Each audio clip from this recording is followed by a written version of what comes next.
kind of hard to be talking about the destruction of Tasmania's ancient forests in 2011, still continuing. I'd just like to talk about a few actions, and waking up in the morning after putting a spanner in the cog, the industrial machine, stopping work on a logging coop, being up all night, maybe had a little bit of sleep on another road, gravel road, somewhere out in the amazing wilderness, setting up structures, driving out to the coop in the middle of the night in convoy with a good crew, tying off machines, locking on, using dragons, other methods of stopping work. Wake up in the morning to silence and the birds, work being stopped for another day, log truck or the loggers arrive. It's usually a confrontation, get the fire put on a billy, have a cup of tea. After an initial confrontation with the loggers, usually have a bit of a yarn and things settle down a bit. Possum up the tree sit or someone locked on, spend the day, forest is quiet again. Yeah, it's good times with a good crew, and still continuing on. It's not if but when we'll see these iconic ancient forests protected, and just remember back to the pirate ship, the World Ark down in the World Valley, and we're waiting for the tide of change, and hopefully soon we'll see these amazing forests protected.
So, one of the best and worst experiences I've had while fighting for the forest down here in Tassie has been sitting in a tree in the Florentine for 3 weeks while we were going through a bust in January 2009.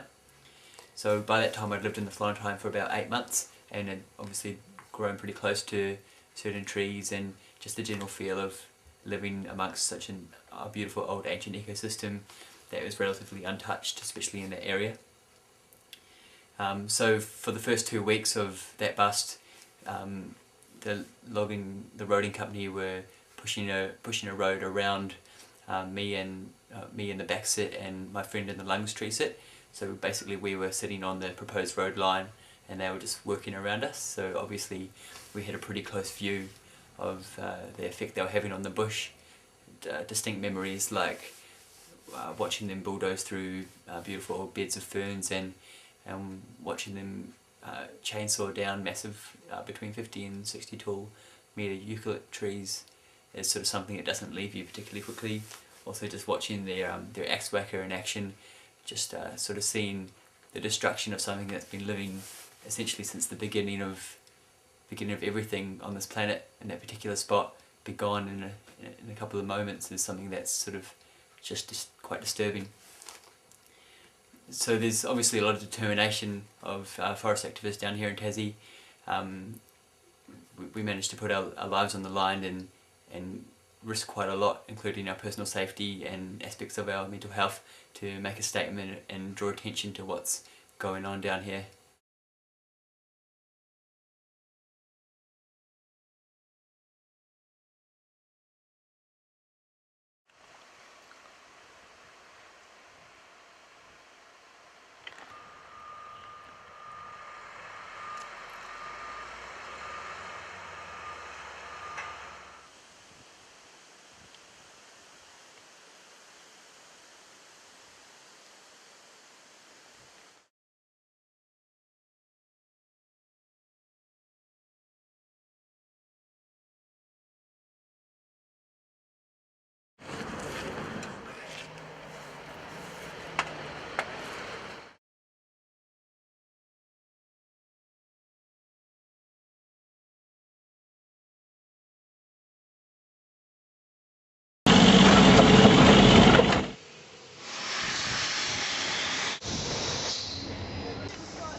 Is it back?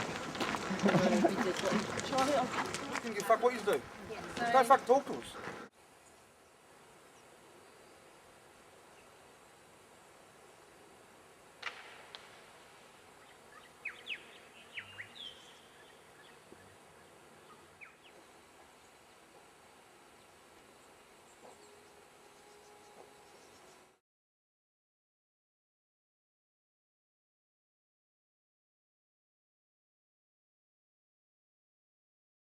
On December 15, 2010, Tasmania's Premier Bartlett stood by Federal Environment Minister Tony Burke and announced their commitment to the forest principles, stating that a key process of a progressive moratorium would be implemented over 3 months.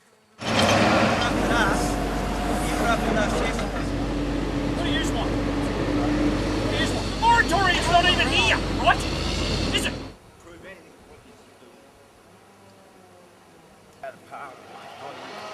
Yeah, we did, eh? There's a banner that's got dropped off Parliament today, cover.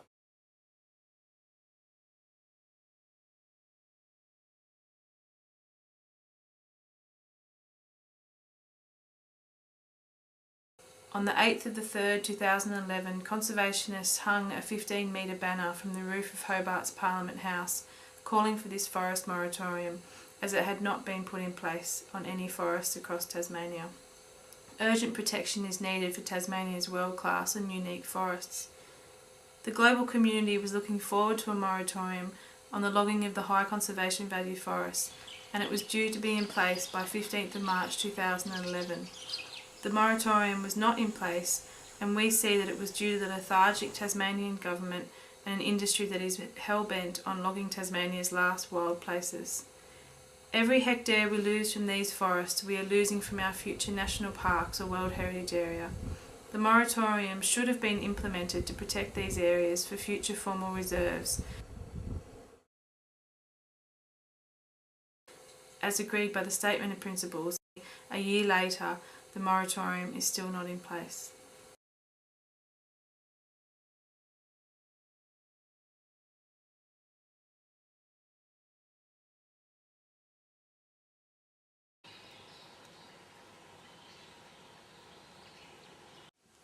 But you can just kind of see down into this valley and there's mist and like I sent some photos down so you can have a look, but the photos don't do it justice.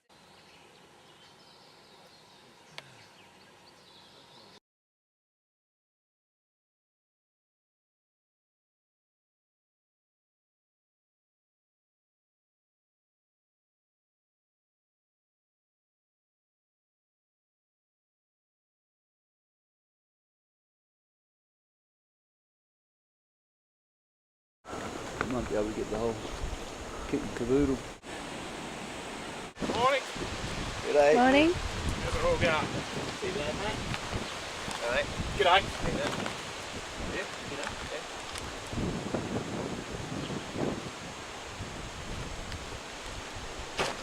This is a new one? Yeah, it's a beast. Sweet one, I just How you going? Are you going to leave this area? Bush rangers need bush, old growth, fucking oath. We should have had that on the other tape. Oh, is that on the good? That's a good tape. Here, take that off. And No, that's alright. Fucking normal, man. do you want to put it on the silly tape? Yeah. I thought Alright. it was on the side.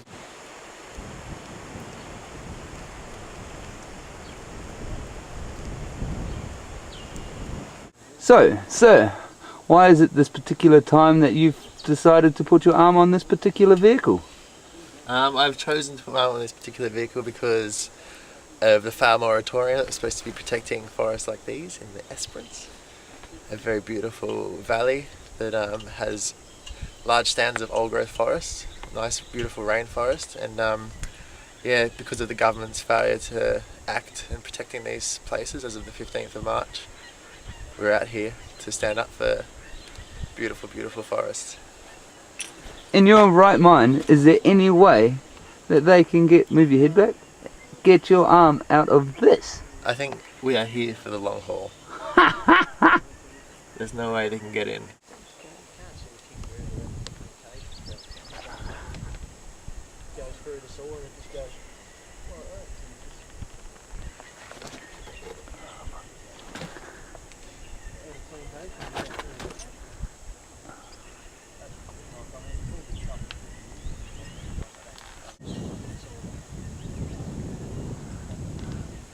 Alright Jen, you're on.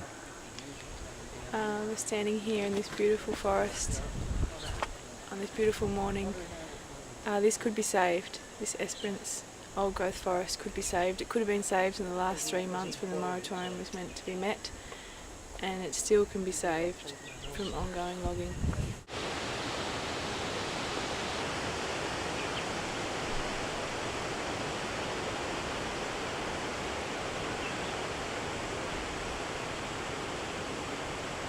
It got cold, didn't it? It just got cold right now, like in the last hour sort of thing. It's gone, I'm going to put some pants on.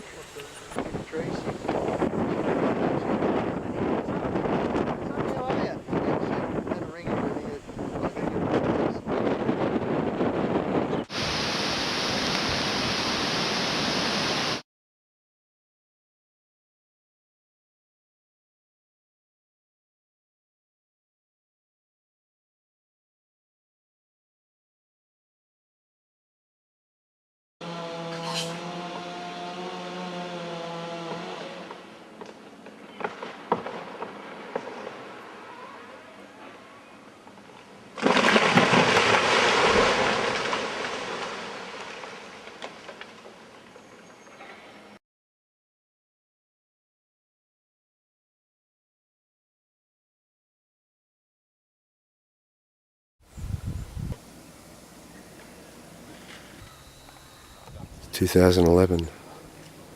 This is how they do it in Tassie.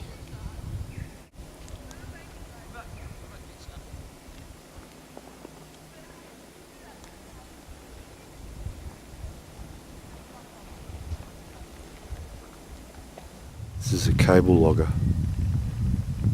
They use it to pull the trees out from way down below. Snow on the ranges over there this morning. Very cold. They're not supposed to work while we're blockading anyway. It's only hold one thing up, really. Doesn't matter. Well, I like a duo start.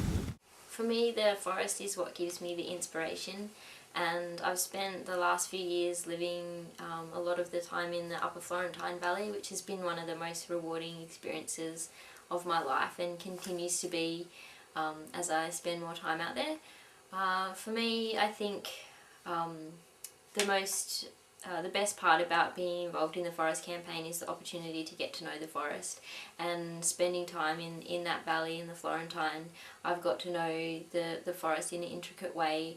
I've spent time with particular trees and come to love them. I've spent time seeing different birds that come and visit every day, or getting to know different animals, and I think that experience of really knowing a place is what's so rewarding about it. And I think before that experience I didn't realise how important it is to have a place that you can call home, and a sense of belonging in a place, and I've really found that in the Florentine and in the forest in general in Tasmania. So I find that that's one of the best things about being involved in the forest campaign for me. I think there are hard times, and I think that part of getting to know the forest really well, the other side of that is watching those amazing places that you've come to love be destroyed. And as we all know, in Tasmania, those places are getting destroyed every day, so it can be really heartbreaking to watch your favourite tree get felled, or a place where you've seen devils, get trashed. And I think that's, even though that's the really hard part about the campaign, I think it's also a part that gives me inspiration, because I guess that sadness around that is what can drive people to keep going. And whenever I see those amazing places get destroyed, it makes me want to keep fighting and keep doing all that we can to keep going and to save those forests.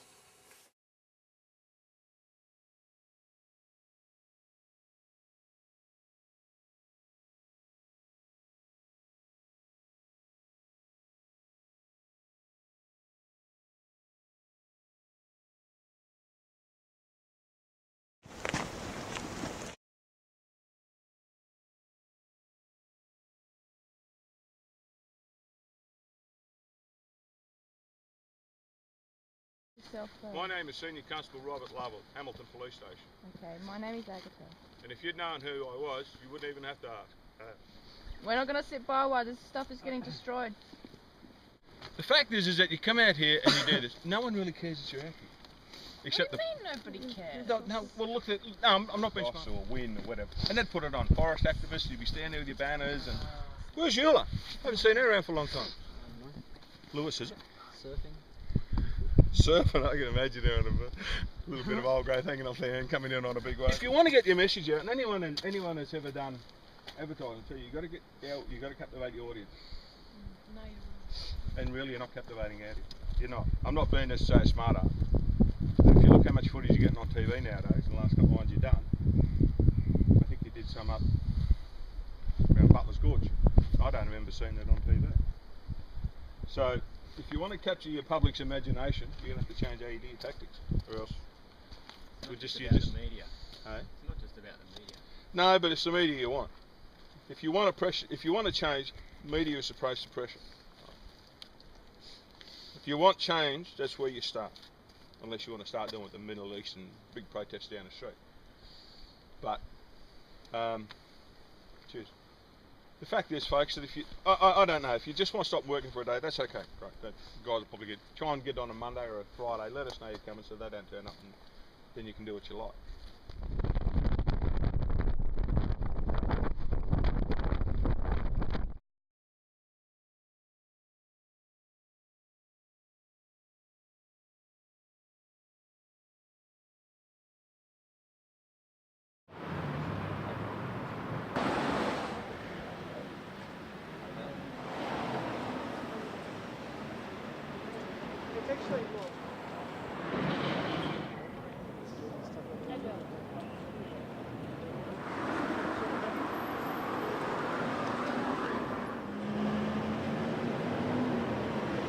It was a really exciting morning to be boarding the ship at the Hobart port one morning, and the birds were making these amazing noises and we felt so nervous, but we climbed the side of the ship and the team of us who got on, and then 2 people climbed the cranes and other people locked on.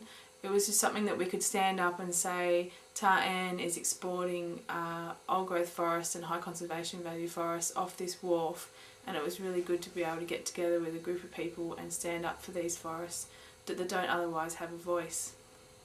I think standing up and defending Tasmania's ancient forests is a way that we can give a voice to the animals and to the community of people who think that it's completely outrageous that there's ongoing logging and the clear felling of Tasmania's ancient forests, and we're able to stand up and make a difference when it just all seems so hopeless in the age of climate change.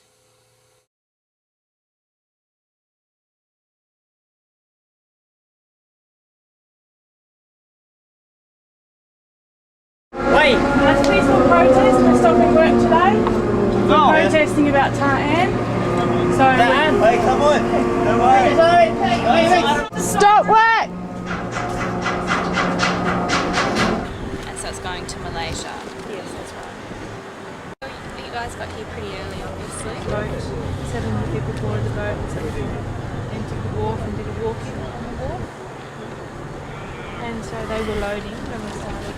And so they've been stopped from loading, disrupted from loading since then. Mm-hmm. You obviously knew they were going to be loading today. Yeah, the thing is that we monitor what Tartan does, and you can get the information as to when they're loading. Yes, yep. And so the ship is actually due to leave today at 2:45. So when you got here, had they already started loading, or they were loading all night? Okay. They've been loading. The thing is they load 24 hours. What sort of message are you hoping to send to those in the forest industry? We're sending a message that Tartan's contract till 2027 is unacceptable to be receiving high conservation value forests from Tasmania's wild iconic forests. We're also sending a message that a Malaysian logging company with a poor environmental record and a social justice record in Sarawak is an unacceptable company on a global level. And what's the extent of what protesters are doing today in terms of boarding the ship? So 2 conservationists have today climbed the cranes that were loading the early this morning, and since then we've disrupted that loading. 4 fellow activists have also attached themselves to sections of the boat, and we are taking a non-violent, peaceful stance today to say, Ta'an, we want you to move on from forest practices in Tasmania, and we want you to stop your human rights abuses and environmental destruction in Sarawak also. Those cranes are quite high though, up to 50 metres. Are you worried about the safety of the protesters who are climbing them? Our team is confident that the people who are on these cranes are professional, experienced climbers. These are people who have climbed before, and they certainly climb trees in our ancient forests that are taller than these cranes.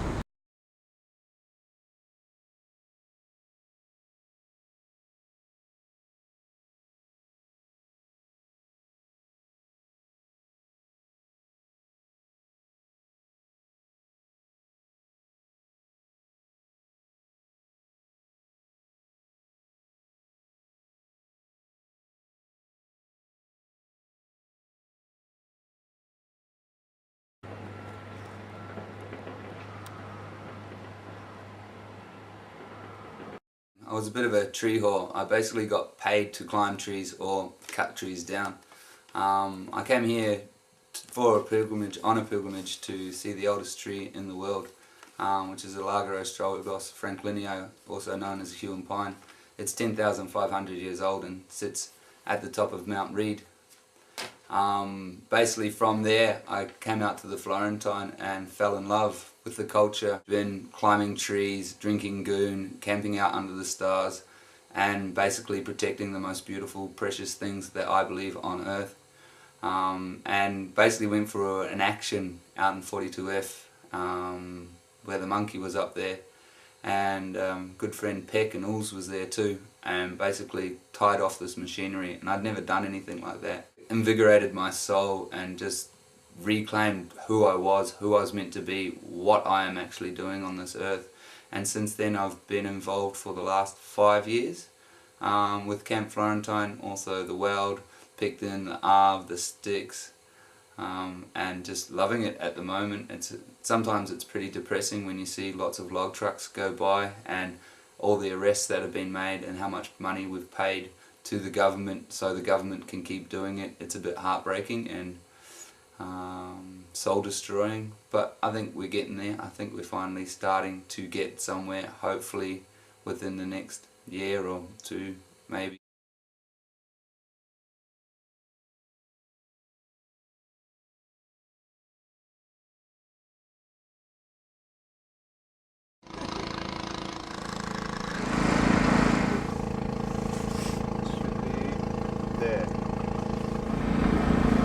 I can't speak for everyone, but I'm not going to come down.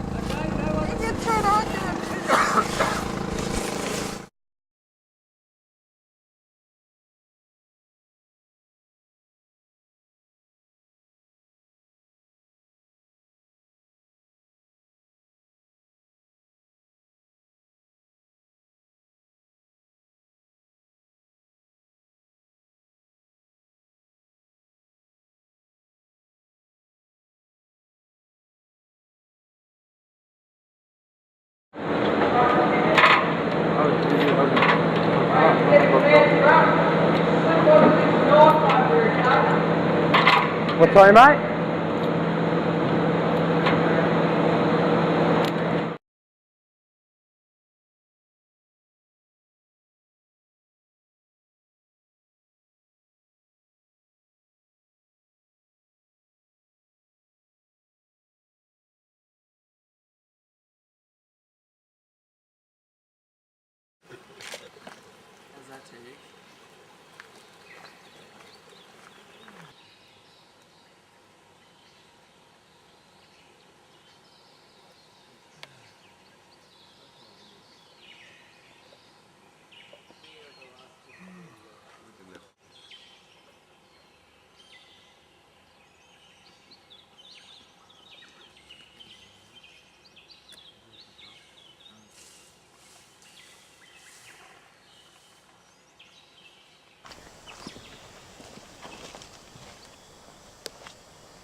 more regrowth.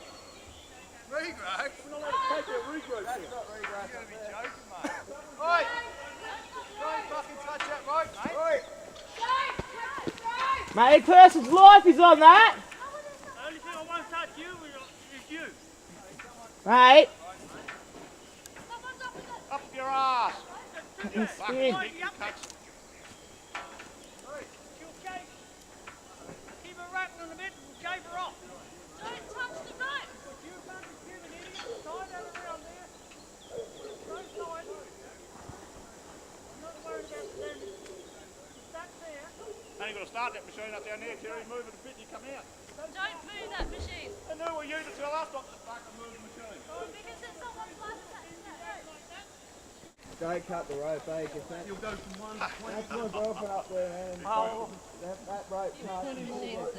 20 more up there and you can get one of them in here. I've got kids too, bro. I work. Fucking just the way it is, eh? This is just the day. You know, you can work tomorrow. Yeah, right. Calm me down. No, I haven't touched the machines at all. Have you put anything down with injury or anything? I don't dislike this. Just let the lady go up there. You blokes must be weak as piss. Fancy letting the lady go up there. We didn't hurt your machines, don't hurt me. Yeah, all right.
Property, can't you jump to... Oh, it's public forest, mate. Just private property. Out. Wouldn't know how to fucking work cats. You. Get up! Get off! Get off the log apes! Come on! Get up! Get off! Get off the log! Have fun killing the planet. We'll see you later. Fuck off, you that cut up there in that orange jacket. Go and ask him. That's how big a dog you are. Well, the language that you use in front of that child is disgraceful. Right, kid, I'll do what I want to fucking do, and if you don't like it, fuck off. I'm used to it. Well, are you? Isn't that great? Hush, you be quiet. That's great. That's why you go to school. You wouldn't know shit from clay. What do you call the doll? What do you call the doll, dickhead? I don't know, I'm not on the doll. Oh, rubbish. That'll do. Thank you. Just put it out of my face.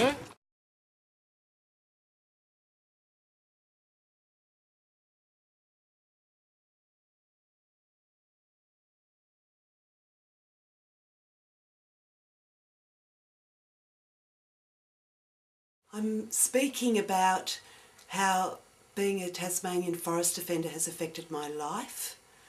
I've been doing this for over 30 years now, and I would have been wanting to have an opportunity to speak about the effect that that has had on me, and I'm keen to look into that further as I see the effect it has on the people around me as well.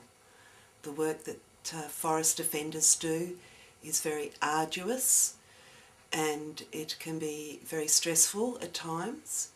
There's many happy and wonderful unifying moments as well, but sleep deprivation and lack of regular nutritious food, and for long-term activists, systemic violence and systemic disadvantage can all take their toll.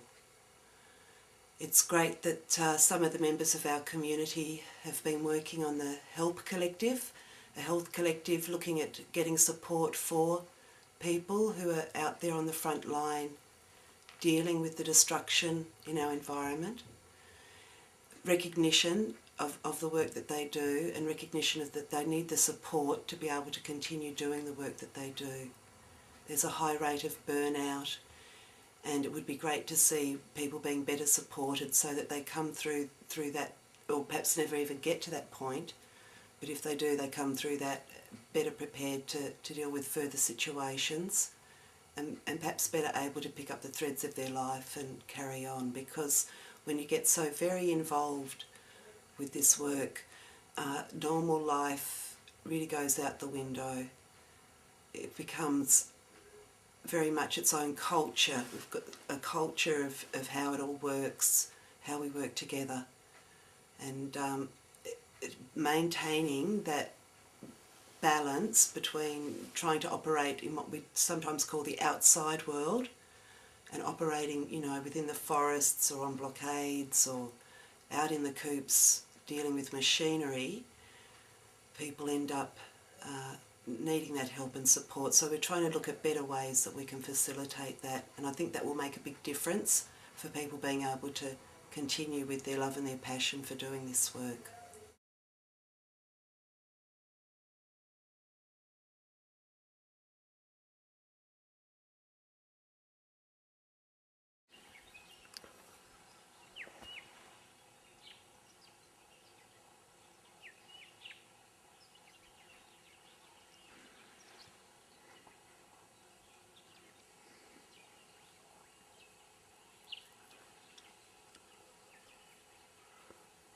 The effect the forest campaign in Tasmania has had on my life is that it is my life.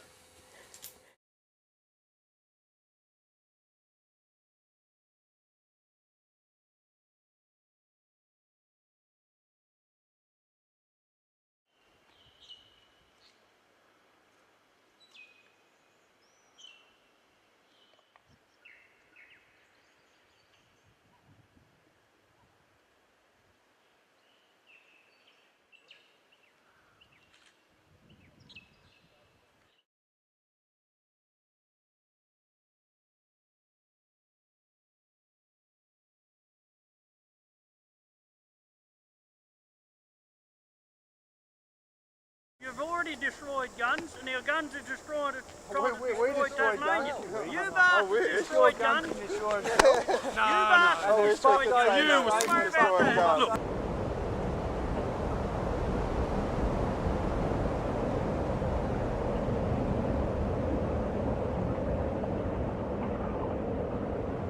When I first came to Australia from South Africa, I thought I'd be quite relieved to be in an environment where I knew that the government would take care of it and would really be on top of conservation efforts. So I thought that coming from a place in South Africa where, you know, the only wildlife a lot of the times you get to see over there would be on TV. So I grew up looking at places like Tasmania on National Geographic Channel. So I was really excited to come to Australia and to experience a government that wouldn't have as much corruption and would take care of threatened and endangered and extremely unique species. And after a couple of years of being here, I realised while I was studying medicine in South Australia how it was, you can almost say it worse than what it is in South Africa, because over here it's not as in your face and agendas are so well hidden, or at least they try to be, so the general public doesn't know what's going on. Whereas in South Africa, everyone knows it's happening and there's a really big struggle to do something about it there. Whereas I feel extremely privileged in Australia where where we have the ability to do something about it, and over here your voice can be heard. So I felt that I needed to take time off studying medicine and come to Tasmania, and in a crucial time like this, I think it's really important for people to be here and to let the voice of the forest be heard, because I really can't support a logging industry that's clear felling the spirit of Tasmania. So I find it really important to be here to protect species that people think that they can always just watch from the comfort of their homes on TV, where they don't really realise that it actually needs a space to exist, and it needs people to protect it, and it needs the government to take action.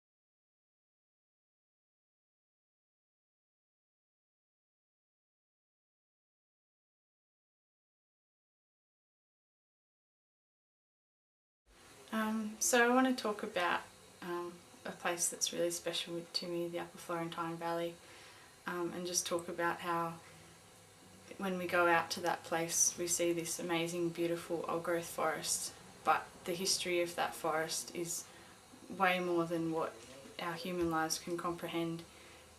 That forest has evolved over millions and millions of years, so that we see processes of fire, we see processes of evolution and adaptation, we see all the species which are encompassed in that forest are all living there in an ecosystem which has evolved over thousands of years. The big tall eucalypt forest that we're trying to protect, that we sleep in and have tree sits in, are there due to fire which occurred in the landscape 500 or 600 years ago, and those eucalypt forests are slowly dying out, being replaced by the rainforest species which will last for a lot longer.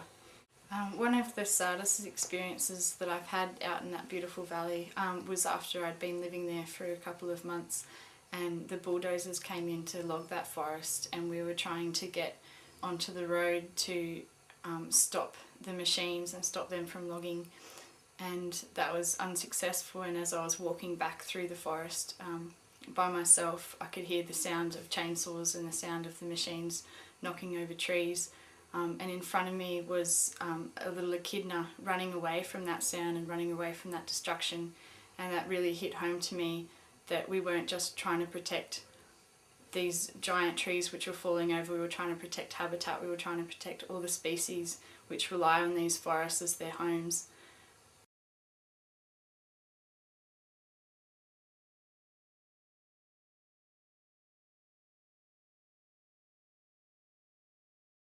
I came back to Tasmania just for the forests and the blockade, which I'd visited a year before when I was travelling. But yeah, before that I worked in the media and advertising. I earned quite a lot of money for that time, and I was nearly going to buy a house. I spent all the money I earned. I didn't save any. That kind of lifestyle meant nothing. It was quite shallow for me. So I was made redundant and I went travelling.